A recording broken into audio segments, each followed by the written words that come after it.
Okay, let's continue to read our second video clip, no? In the holy uh, 20,026, the holy fourth month of the year, the last day, April 30, okay? April 30, okay? Now we're going to read daily bread, okay? Sa ating April 30, okay? Our daily bread is Psalm chapter 103, verse 13 to 14, but we're gonna read 13 to 17, or verse 13 to 17, okay? Jeremiah chapter 18, verse 3 to 6, but we're going to read verse 3 to 7, okay? Every scripture, 5 verses to read, okay? So let me read the daily bread of these two that they agree together to uh, the word of God. They agree together to make this word, okay? Dear God, dear Lord, you are full of mercy and compassion towards me. You know the way I'm put together. You know my limitation. You understand that I am a dust. No, I, and I praise you that you are greater than any or all of my failures. No?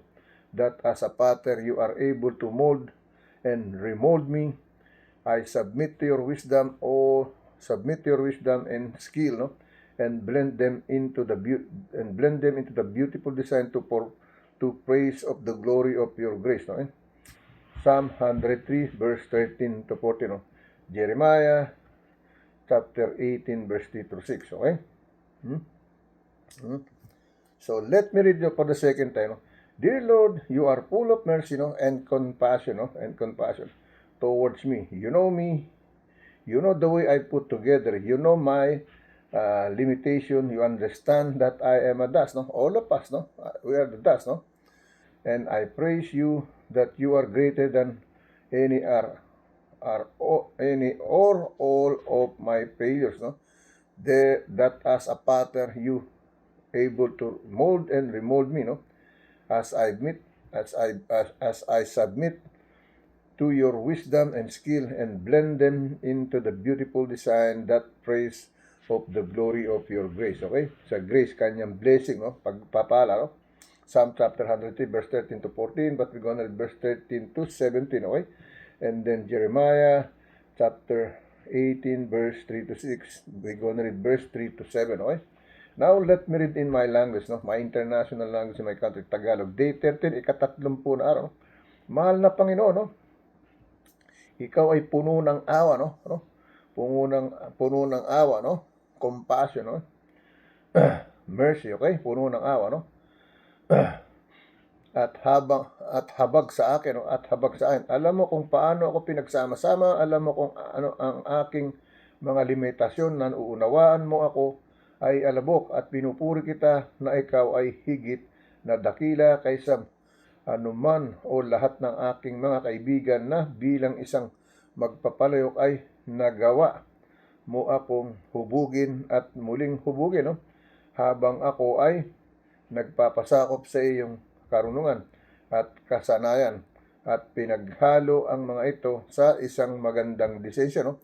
Sa papuri ng kaluwalhatian ng iyong biyaya, okay? Biyaya, grace, okay? Now, let me read in the Bible, no? Psalm 103, verse 13 to 17, no?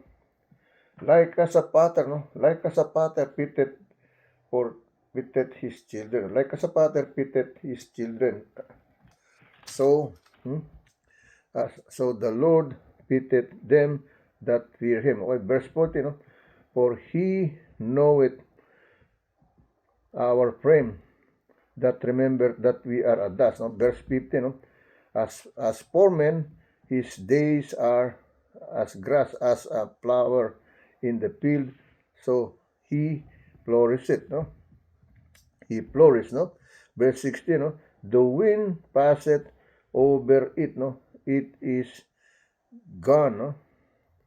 And the place thereof shall known it no more. Okay? Nawawala na, nabubura na. Ibig sabihin, nakakalimutan na. Verse 17, no? But the mercy of the Lord is front everlasting to everlasting upon, no? them that fear him, no? And his righteousness unto children's children, no? Children's to children. So, ibig sabihin na generation to generation, no? Let me read in Tagalog version, my international language. No? In Tagalog, mga awit o kanta, pahina 103, versikulo 13 hanggang 17, okay? In Spanish, Salmo, Kapitulo 103, versikulo 13 hanggang 17, okay? Now, let me read in Tagalog version, no? Kung paano ang Ama, no? Kung paano ang Ama ay naawa sa atin, mercy, no? Naawa sa kanyang mga anak, no? Kung paano ang Ama ay naaawa sa kanyang mga anak, no? Gayon naawa ang Panginoon sa kanilang nangatatapot sa kanya, okay? Versikulo 14, no? Sapagkat nalalaman niya na ang ating ating anyo ay kaniyang inaalala na tayo alabok, no? Sapagkat nalalaman niya na ang ating anyo ay kaniyang inaalala na tayo alabok, no? He was thinking that worried about that we became created by the dust, the soul, no? All right? It came from the dust, no? Ibig sabihin, no? Versikulo 14, sapagkat nalalaman niya ng ating anyo, kaniyang inaalala na tayo galing sa alabok. Versikulo 15, tungkol sa tao, ang kaniyang mga kaarawan ay parang damo, like a grass, no? Kung paanong namumukadkad ang bulaklak sa parang ay gayon din tayo. Ibig sabihin, no? Versikulo 16, sapagkat dinadaanan ng hangin at napaparam, no? At ang dako niyon ay hindi na malalaman, no? Napaparam. When the wind blows it, you're never gonna see it, you're never gonna know nothing anymore, okay? Because it throw it somewhere else, okay? He blow it away, okay? Verse 17, huling versikulo, 17, no? Versikulo 17, ngunit, no? Ang kagandang loob ng Panginoon ay mula sa walang simula hanggang sa walang hanggan, na sa mga nangatatakot sa kanya, at ang kaniyang katuwiran ay hanggang sa mga anak ng mga anak, no? Yan ang ibig sabihin, generation and children to children, okay? Now, let's go to read the other scripture chapter verse, what do you call this, no? Sa ating daily bread, okay? Daily bread yung binasa. Punta na natin yung Jeremiah, okay? Kasama kasi niyan yung Jeremiah, okay? Let me read Jeremiah from Daily Bread, okay? Daily Bread, no? Let me look here, no? Yesterday, I forgot to read the other one, no? But now, we will not, okay? Okay, malalayo pa to, kahuli-hulihan, alright? So, I'm not gonna worry about that, okay? Baka extra natin yung hindi natin nabasa kahapon, no? Para maintindihan nyo, okay? Yung message kahapon, okay? So, dito tayo sa Jeremiah. Jeremiah chapter 18, verse 3, verse 3 to 7, okay? Jeremiah chapter 18, verse 3 to 7 ang babasahin natin, okay? Here is the message, no? Then I went down, no? Then I went down to the father, no, house, and behold, he wrote a work on the wheels, no? Verse 4, and the vessel that he made of clay was made in the hand of the potter, no? So he made it again, another vessel, no? As seems good to potter to make it, no? Verse 5, no? Then the word of the Lord came to me, saying, no? Verse 6, no? O house of Israel, no? Cannot I do with you as the potter, said the Lord? Behold, as the clay of the potter's hands, so are ye or you in mine hand, O house of Israel, no? Verse 7, no? And what instant I shall speak concerning a nation and concerning a kingdom to pluck up, no?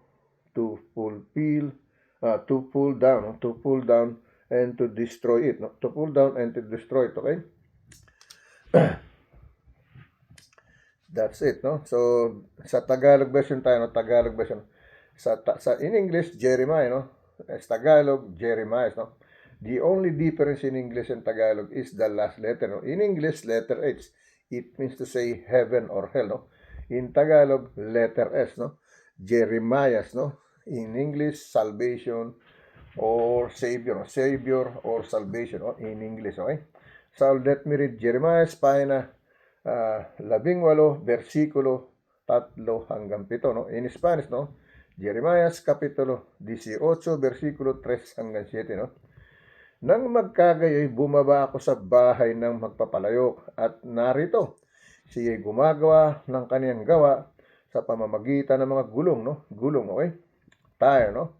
Versikulo 4, at nang mabasag sa kamay ng magpapalayok ang sisidlang putik na kaniyang ginagawa, ay gumawa siya ng uli ng ibang sisidlan na managaling na gawin ng magpapalayok, okay? Yung gulong, ibig sabihin, yung pinapaikot, hindi naman gulong na goma na sasakyan, no? Kung hindi yung pinapaikot niya, yan ang ibig sabihin, okay? Yung paggawa ng palayok, okay? Sabi to, at nang mabasag sa kamay niya magpalayok ang sisidlang putik sa kanyang ginagawa, ay gumawa siya uli ng ibang sisidlan na minagaling ng gawin ng magpapalayok, no? Yung alam niya sa palagi niya pinakamagaling na, pinakamaganda na, no? Matatag, matibay, okay? Versikulo 5, nang magkagay dumating sa akin ang salita ng Panginoon at nagsasabi, no? So pumasok yung salita ng Panginoon sa kanyang isip, sa kanyang puso, sa kanyang kalooban, no? The word of God came into his body, no? To his soul, to his Holy Ghost, no? He's speaking with him, okay? Versikulo 6, at sambayanan ni Israel, no? Hindi baga ako makagagawa sa inyo ng gaya ng paggawa ng magpapalayok na ito, sinabi ng Panginoon. Narito kung paano ang putik sa kamay ng magpapalayok, gayon kayo sa kamay ko, o sambayan ng Israel, no? It said siya rin, O house of Israel, no? Cannot I do with you as the potters, no? Hindi raw ba magagawa ng magpapalayok din ang gagawin na gawa ng Panginoon natin sa atin, ibig sabihin, no? Kung paano ang palayok sa kamay ng maggagawang magpapalayok, ganun tayo sa kamay ng Panginoon, ibig sabihin, okay? Ganun tayo sa kamay ni Lord, okay? Versikulo 7, no? Sa anumang sandali ay magsasalita ako ng tungkol sa isang bansa at tungkol sa isang kaharian, no? Upang bunutin at upang ibagsak at upang lipulin, okay? Ibig sabihin, okay? Iyan yung ating daily bread, okay? Now let's go back to the other scripture, no? We read daily bread already, no? Psalm, no? Psalm and Jeremiah, okay? Now let's go back to Isaiah. Isaiah chapter 10 verse 1 to 5, no? Isaiah chapter 10 verse 1 to 5, no? Who unto them that decree uprightness, no? Decrease and that right grievousness which they have prescribed, no? Verse 2, no? To turn aside the needy from judgment, no? And to take away the right from the poor of my people, that widows may their prey, no? And that they may rob the fatherless, okay? Verse 3, no? And what will, no, ye or you do in the day of visitation, no? In the desolation which shall come from far, okay? To whom will ye or you plead for help, no?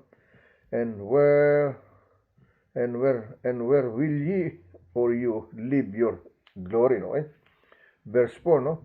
Without me they shall bow down, no? Under the prisoner, and they shall fall under the slain. For all this his anger is not turned away, but his hand is stretched out still, okay? Verse 5, no? And O Assyrian, the rod of mine, no? Anger and the staff in their hand, no? Is mine indignation, no? Indignation, okay? Yan ang sinasabi ng ating Isaiah chapter 10 verse 1 to 5, okay? Let me read in Tagalog version, no? Isaiah, paano 10, versikulo 1 hanggang 5. Sa Spanish, no? Isaiah, kapitulo 10, versikulo 1 hanggang 5, okay? Now, let me read in Tagalog version, no? Sa aba nila na nagpapasya ng mga likong pasya, no? Mga kasalanan, mga mali, no? Sabi sa versikulo 1, no? Sa aba nila nagpapasya ng mga likong pasya, no? At mga manunulat na sumusulat ng mga kasuwalian, no? Kasawalian, kasinungalingan, ibig sabihin, no? Ibig sabihin, no? It says here, no, in English, no? Who unto them that decree uprighteous, no? Decrees and that right, no? Grievous, which they knew prescribed, no? Prescribed, no?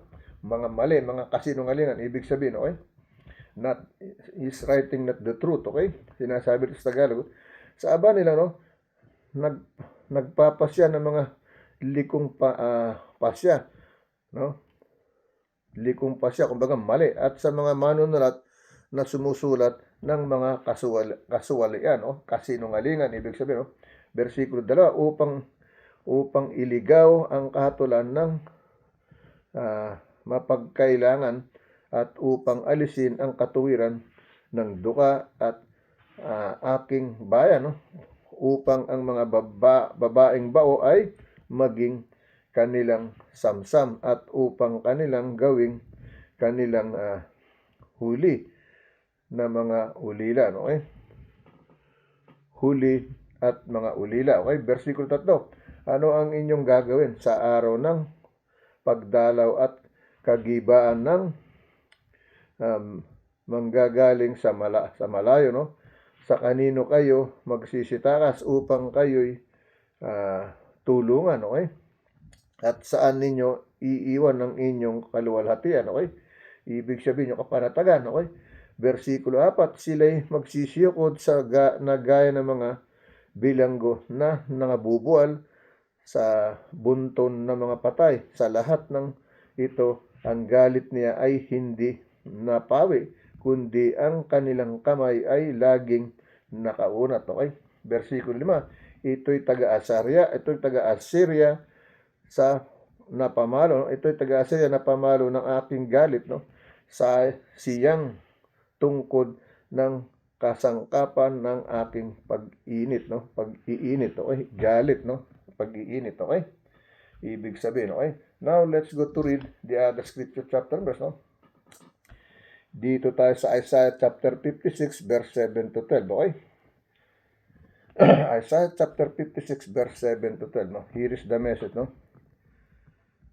Even them, no? Even them will I be into my holy mountains and make them joyful in my house of prayer there burnt, no? Offering and their sacrifice shall be accepted upon mine altar, for mine house, no? Shall be called a house of prayer, or a house of prayers for all people, no? Verse 8, no? The Lord God which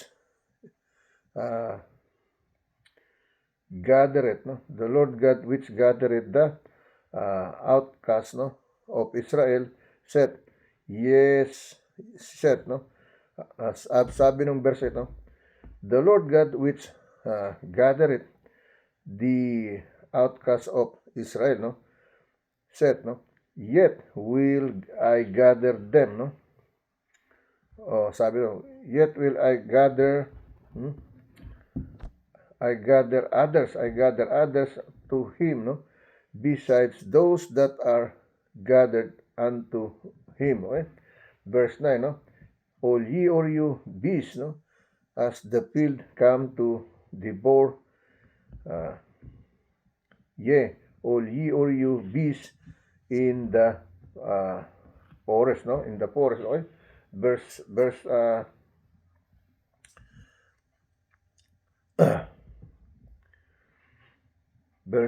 9, no?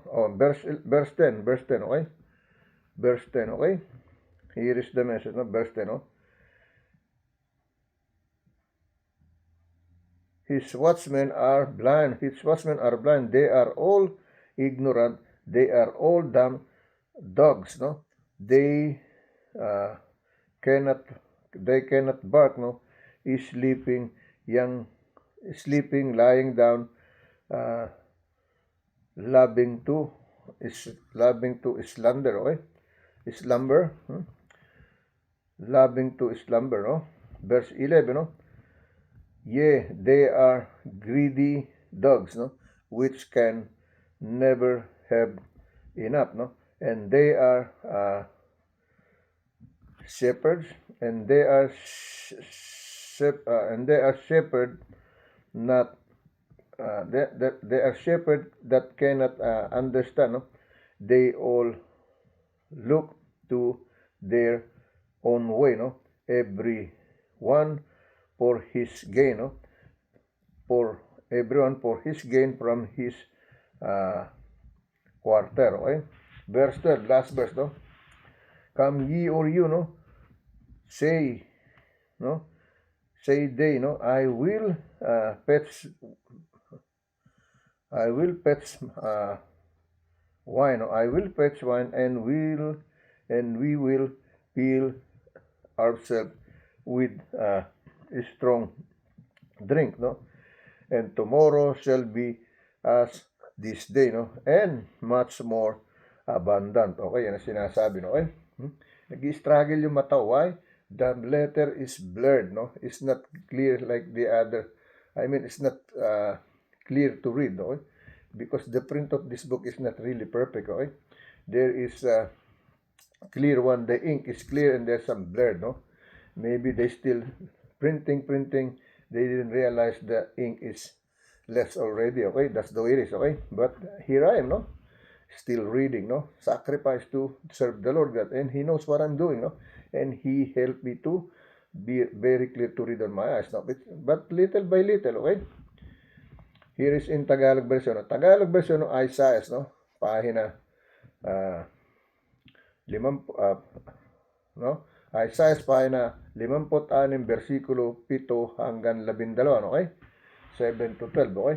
Isaiah pahina 56, versikulo 7 hanggang 12, okay? In Spanish, Isaiah kapitulo 56, versikulo 7 hanggang 12, no? Here is in Tagalog version, no? Tagalog version is a little bit bigger than the English, okay? I really don't know why they print that way, no? To suffer all people to read like this. It's a very little tiny word, okay? Even young guys, no? Right now, even young guys, they cannot read it. This is clearly why? Because too much cell phone already, computer, no? What do you call this, no?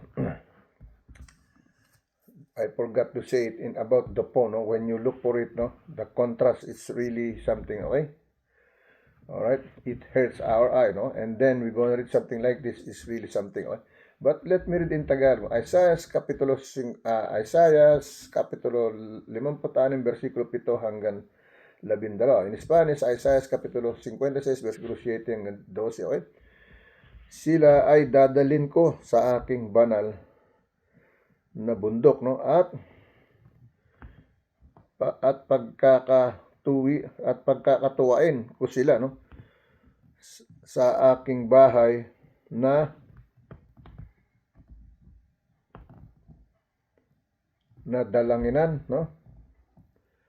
Nadalanginan ang kanilang mga handog na susunugin at ang kanilang mga hain ay tatanggapin sa aking dambang, sapagkat ang aking bahay ay tatawaging bahay na panalanginan para sa lahat ng mga bayan, okay? Versikulo 8, ang Panginoong Diyos ay pumipisan ng mga tinapon ng Israel ay nagsasabi, no? Magpipisan pa ako ng mga iba sa kanya bukod sa kaniyang sarili na nangapansin, okay?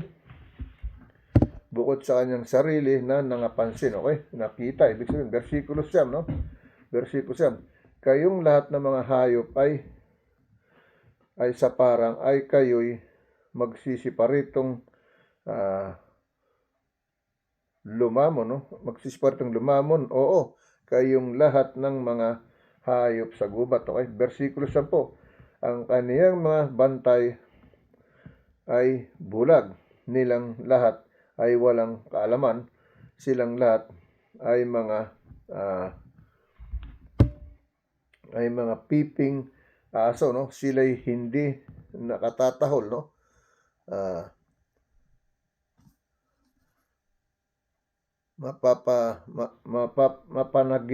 Mapanaginipin, no? Mapanaginipin, mapaghiga, maibigin sa pag-idlip, okay? Nakakatuwa ito, no? Magiging, kumbaga saan, tulog na ng tulog, no? Magiging, mapapanaginipin, no? Kasi natutulog, go na dreamer, no? Dreamer, mapanaginipin, no? Mapaghiga, maibigin sa pag-idlip, no? Sa pagtulog, ibig sabihin, no? It says, let me read it in English, no? In verse 10, no? His watchmen are blind, no? They are all ignorant, they are all dumb dogs, no? They cannot bark, sleeping, laying down, no? Laying to slumber. Yun ang sinasabi, no? Basa uli natin sa Tagalog version, no?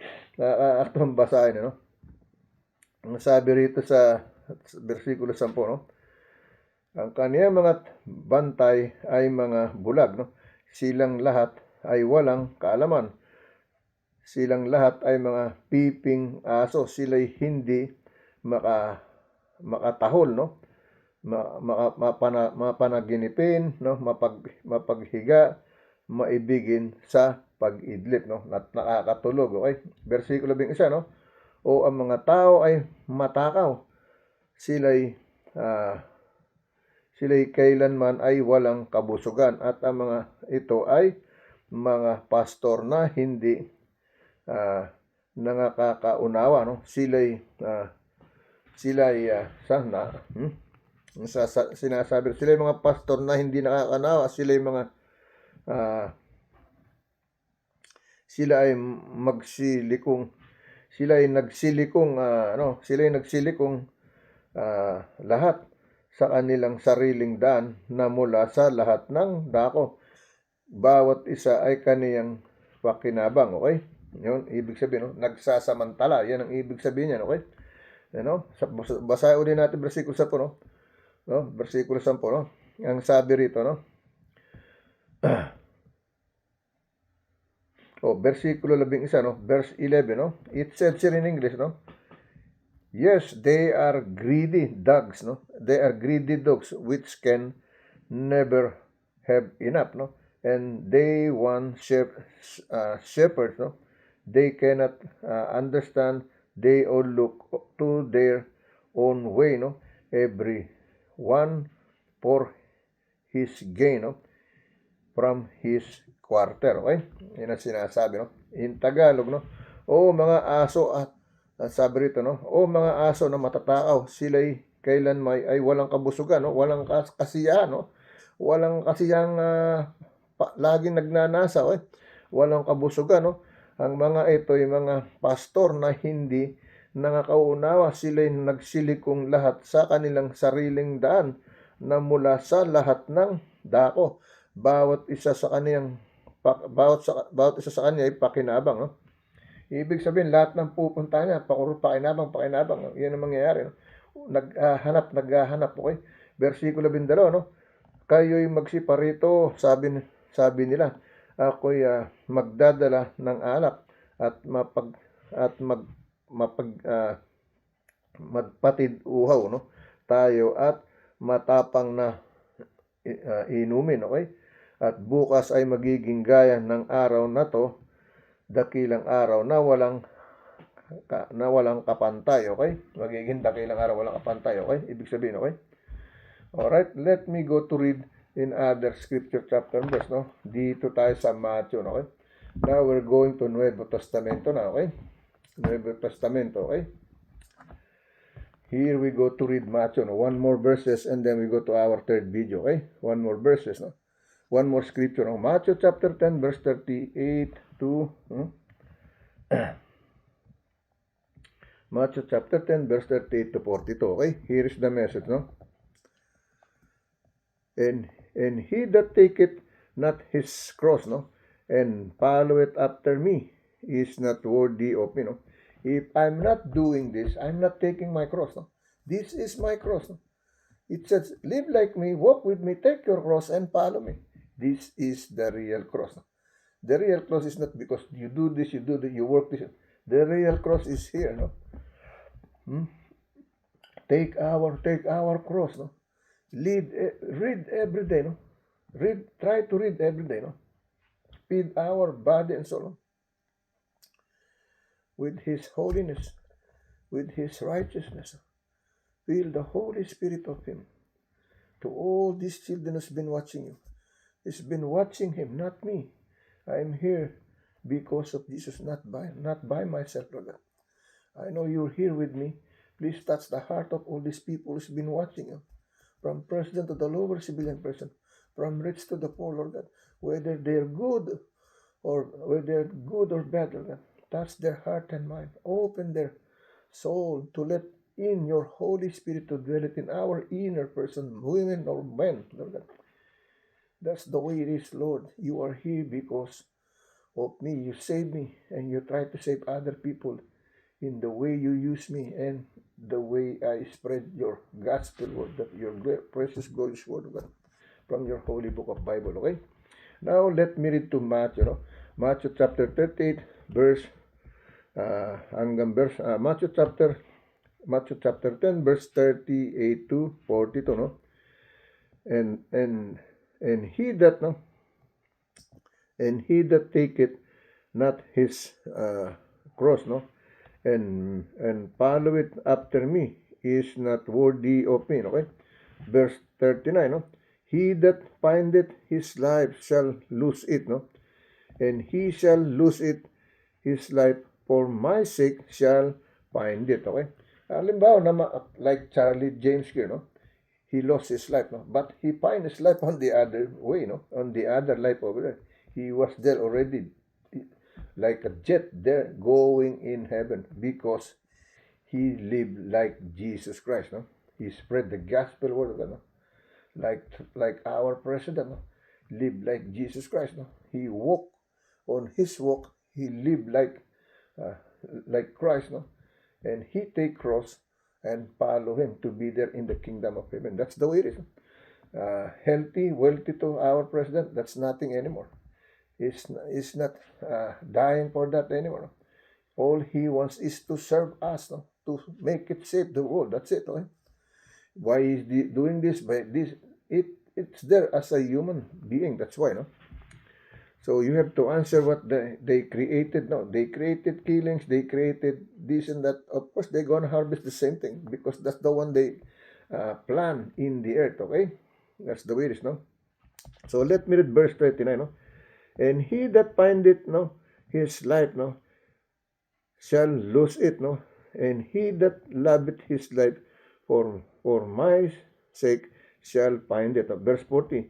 He that receiveth you, no, receiveth me, and he that receiveth me receiveth him that sent me, no.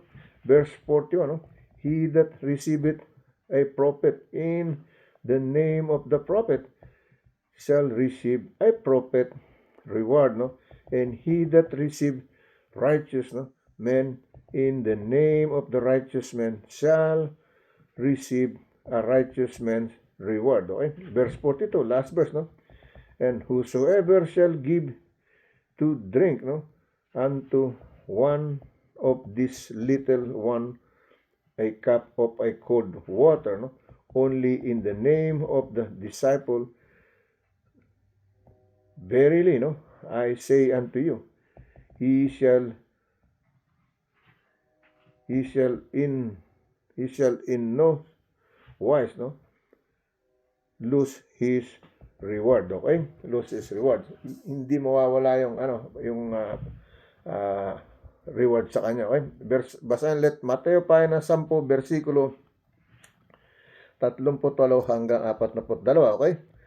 Ang hindi nagpapasa ng kanyang krus at sumusunod sa akin ay hindi karapat-dapat sa akin. Okay? Kung hindi tayo gumagawa kung hindi tayo namumuhay katulad niya, hindi tayo magiging katulad niya, okay? Okay? Let me go to our third video. Then we gonna read it there, okay? Okay?